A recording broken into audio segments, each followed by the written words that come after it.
Welcome back to the POW-Mister channel. In this video, we will show you how to update the firmware for the POW-HVM11KP all-in-one solar inverter. The same method also applies to the POW-HVM6.2KP model. Before starting, please contact our support team to obtain the upgrade tool along with the correct firmware package for your model and version. Then use a USB to RJ45 cable to connect your computer to the inverter through the RS45 communication port. During the upgrade, make sure the inverter is connected only to the battery.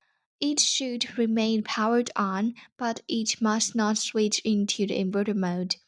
Next, open the firmware upgrade tool. Right-click on this PC to check which COM port the communication cable is using. In this example, it shows COM 3.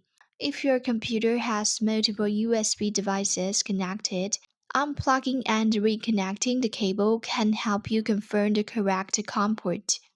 Return to the upgrade tool. Select the corresponding COM port. Click Open File. Choose the firmware file and then start the upgrade. The tool may take some time to establish a communication.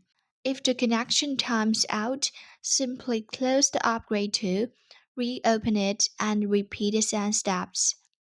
Once the progress bar reaches 100%, the firmware upgrade is complete and your inverter has been successfully updated.